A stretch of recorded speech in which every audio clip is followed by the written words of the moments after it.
प्यारे बच्चों, कैसे हैं आप लोग? आई होप आप बढ़िया होंगे और वेलकम टू अवर प्यारा सा यूट्यूब चैनल ICSE वाले भैया, जहां पर मैं सिखाता हूं आपको सारे PYQs के क्वेश्चंस और वन शॉट वीडियोस जो आपके सारे चैप्टर को कवर करता है। पर मैंने अभी एक भी वन शॉट वीडियोस बनाया नहीं है, इन फ्यूचर में जरूर बनाऊंगा, पर मुझे चाहिए कुछ और। वो क्या चाहिए सर? मुझे चाहिए आप लोगों का प्यार और थोड़ा सा सपोर्ट।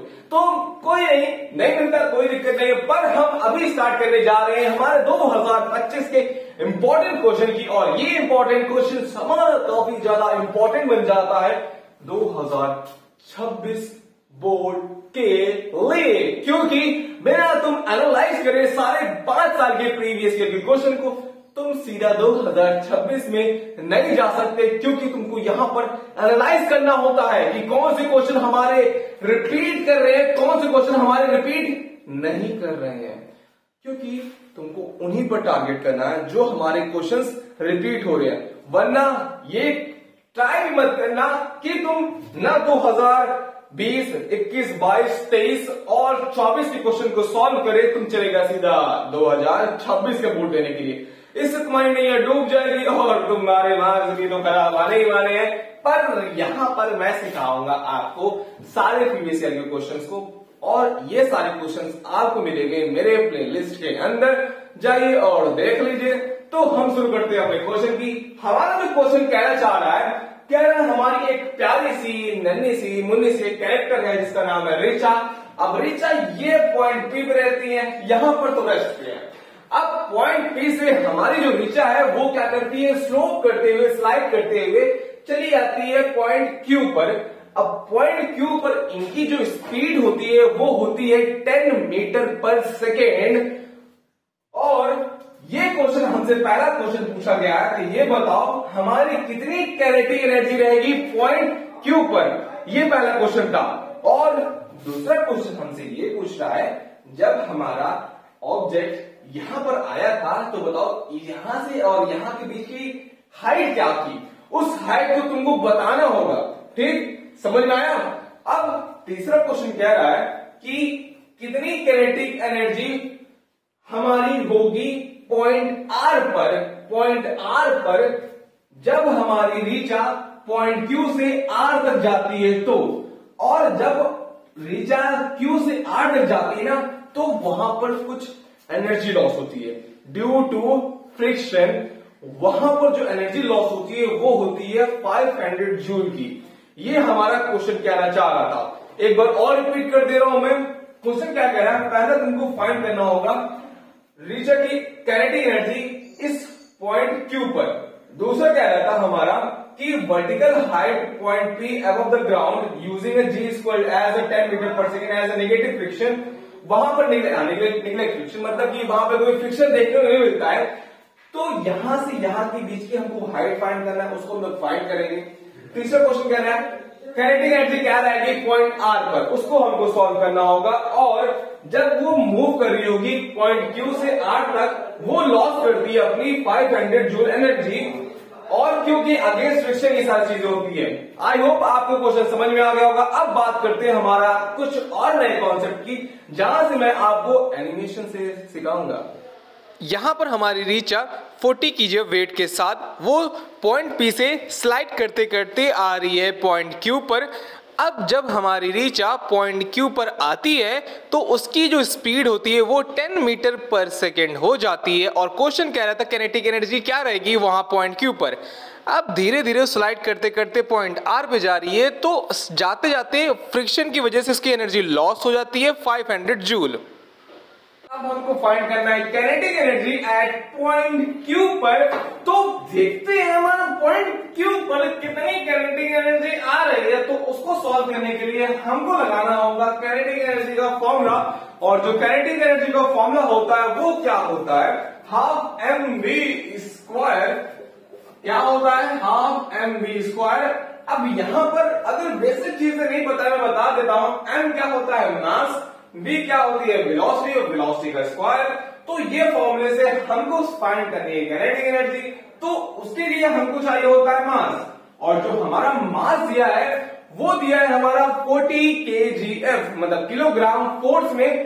तो 40 किलोग्राम फोर्स को हमको चेंज करना है न्यूटन में। न्यूटन में चेंज करने के लिए हमको इसको मल्टीप्लाई करना होगा किससे?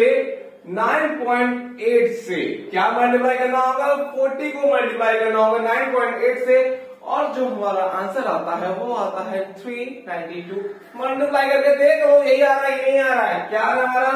392 न्यूटन आ रहा है। पर यहां ध्यान देना, हमारा जो ये निकला है हमारा वेट, ये जो निकला है हमारा, क्या निकला है? ये वेट निकला है। जब भी हम काइनेटिक एनर्जी फाइंड करते हैं ना, तो वहां पर हमको वेट नहीं चाहिए होता है, वहां पर चाहिए होता है हमको मास। क्या चाहिए होता है? मास चाहिए होता है। अब मास निकालने का जो फॉर्मूला होता है वो क्या होता है? मास निकालने का जो फॉर्मूला होता है वो क्या होता है? वेट बाई, और जो हमारा जी की वैल्यू होती है, जी की वैल्यू क्या होती है हमारी? 9.8, जिसको हम ग्रेविटेशनल एक्सीलरेशन कहते हैं। तो यहां पर हम रखते हैं वेट, कितना आया? 392। अब डिवाइड करते हैं हम किससे? 9.8 से, और जो हमारा आंसर आएगा काट पीट के वो आएगा 40। क्या आएगा? 40 हमारा वेट आएगा।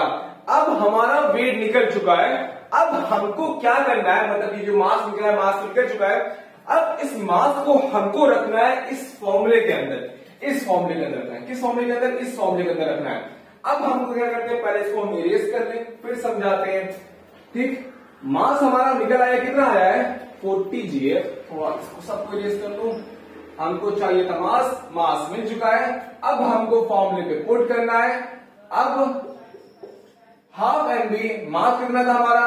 40 आया था। वेलोसिटी क्या है? वेलोसिटी वो जब जाती है, वो उसकी जो वेलोसिटी होती है वो क्या होती है? 10 मीटर पर सेकेंड। तो 10 मीटर पर सेकेंड हम लगाते हैं, इसका स्क्वायर करते हैं।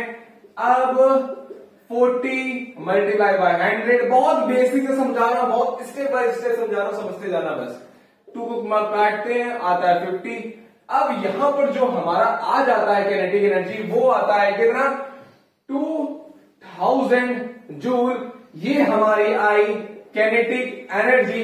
आई होप आपको समझ में आ गया होगा। मैं दोबारा रिपीट कर देता हूं। मैंने किया क्या? पहले हमको जो मास था, वो मास गिवन था हमारा 40 kgf में गिवन था। उस kgf को हम चेंज कर देते हैं किसमें? न्यूटन में। न्यूटन में चेंज करने के बाद जो हमारा आंसर आता है वो आता है 392 न्यूटन। अब इस न्यूटन को आया तो है, पर ये वेट है हमारा। क्या है? वेट है। तो हमको काइनेटिक एनर्जी जब भी हम फाइंड करते हैं, हमको वेट वहां पे नहीं चाहिए होता है, तो इस वजह से हम मास निकालते हैं। तो मास निकालते हैं, जब हम मास निकालते हैं तो मास हमारा आता है 40। कितना आता है? 40। उसी 40 को मैंने यहां पर रखा है, उसी 40 को मैंने यहां पर रखा है। अब रखने के बाद हमारी जो काइनेटिक एनर्जी आई वो कितनी आई? 200 जूल आई है। ठीक, अब बात करते हैं हमारे दूसरे क्वेश्चन की। यहां पर हमको हाइट फाइंड करनी है पॉइंट पी की। अगर पॉइंट पी की अगर हमको हाइट फाइंड करनी है, तो यहां पर तुमको एक चीज ध्यान देना होगा। Kinetic energy equal to potential energy.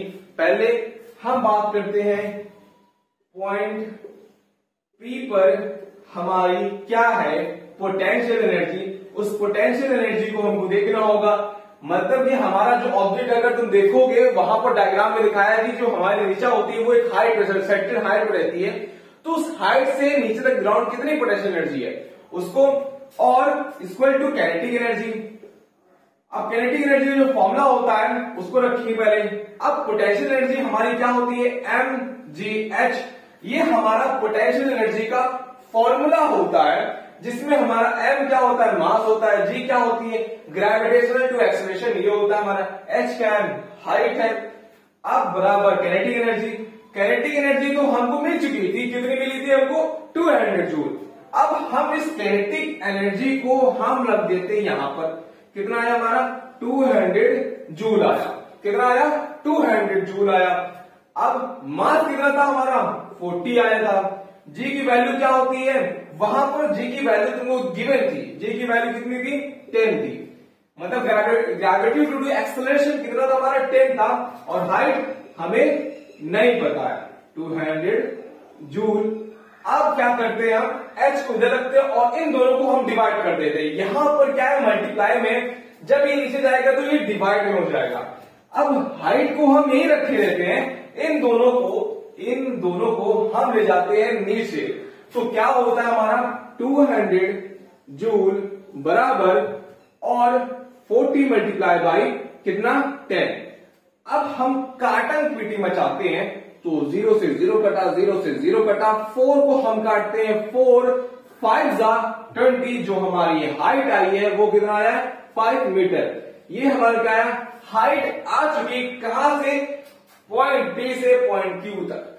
समझ में आया कैसे आया? मैं एक बार दोबारा फिर से रिपीट कर देता हूं अगर किसी बच्चों को ना समझ में आया हो तो। यहां पर क्या क्या दिया मैंने पोटेंशियल एनर्जी और काइनेटिक एनर्जी को पहले बराबर रखा, क्योंकि क्या हो रही है वो पोटेंशियल एनर्जी हमारी पूरी की पूरी कन्वर्ट हो जा रही है किसमें, काइनेटिक एनर्जी में। जब वो आती है पॉइंट क्यू पर, रीचा जब क्या करती है पॉइंट पी से जब पॉइंट क्यू तक आती है, वहां पर क्या होती है पूरी पोटेंशियल एनर्जी कन्वर्ट हो जाती है काइनेटिक एनर्जी में। तो इस वजह से मैंने ये लिखा है पॉइंट पी और पॉइंट क्यू पर यहां पर बराबर हो रहा है, क्योंकि पोटेंशियल एनर्जी कन्वर्ट हो जा रही है पॉइंट क्यू पर, तो वही तो है ना हमारा कि जो कि पोटेंशियल एनर्जी कन्वर्ट हो जा रही है काइनेटिक एनर्जी में, तो दोनों को हम बराबर रख लिए। फिर उसके बाद हम देखते हैं हमारी पोटेंशियल एनर्जी क्या थी, काइनेटिक एनर्जी क्या थी। उसके बाद हमने बताया था इसको हम नीचे रखेंगे और इसको ऊपर रहेगा। हाइट हमको फाइंड करनी है, तो हाइट को मैंने गिवन वही रखा था। फिर उसके बाद मैंने क्या किया 40 मल्टीप्लाई बाई 10 को हम नीचे ले गए और हमको हाइट मिल गई कितनी, ठीक। अब हम बात करेंगे हमारे तीसरे क्वेश्चन की। तीसरा क्वेश्चन मतलब इसी का पार्ट, तीसरा जो पार्ट है उस तीसरे पार्ट में हमसे कहा गया था क्या हमारी काइनेटिक एनर्जी रहेगी जब रीचा हमारी पॉइंट आर पहुंचती है, पॉइंट पी से क्यू पे जाती है, अब क्यू से वो आर पे जाती है। अब जब रीचा पॉइंट क्यू से हमारी पॉइंट क्यू से जब वो आर पे जाती है, तो वहां पर कुछ फ्रिक्शन के कारण उसकी एनर्जी लॉस होती है। वो एनर्जी कितनी होती है हमारी 500 जूल होती है। तो हमारी जो काइनेटिक एनर्जी थी वो कितनी थी, वो थी हमारी कितनी 2000 जूल थी। अब हमारी जो एनर्जी लॉस हो रही है वो कितनी लॉस हो रही है हमारी 500, तो 500 जूल हो रही थी। अब माइनस करते हैं हमको मिल जाता है 1500 जूल। ये हमारा आंसर है। आई होप आपको समझ में आ गया होगा, क्योंकि ये हमारी रहती है पॉइंट क्यू पे काइनेटिक एनर्जी। लिख देता हूं समझाने लिख देता हूं यार, कोई दिक्कत ना हो। पॉइंट क्यू पर जो हमारी काइनेटिक एनर्जी रहती है ये रहती है 200 जूल। अब ये जो 500 जूल होती है ये क्या है हमारी, ये ड्यू टू फ्रिक्शन है। क्या है?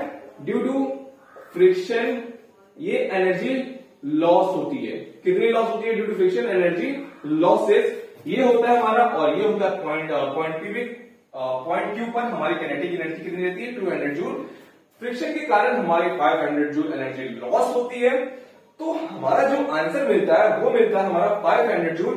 आई होप आपको ये क्वेश्चन समझ में आ गया होगा। अब हम बात करते हैं हमारे दूसरे क्वेश्चन की, और ये क्वेश्चन हमारा एमसीक्यू बेस्ड है। अब बात करते हैं हमने अगले क्वेश्चन की, और ये क्वेश्चन बहुत ही ज्यादा हलवा क्वेश्चन है, क्योंकि हर साल यही क्वेश्चन रिपीट होता है और हर बार ये नहीं होता है, पर ट्रांसफॉर्मेशन के जाते भी क्वेश्चन होते हैं, हर बार क्वेश्चन पूछे जाते हैं। नहीं यकीन है आप मेरे प्लेलिस्ट में डालें, वहां सर्च करें work energy and power, SSC वाले भैया मिल जाएगा आपको। तो यहां पर क्या हो रहा है, कह रहा है इनमें से कौन सा करेक्ट ट्रांसफॉर्मेशन है जब हमारी कैंडल जलती है।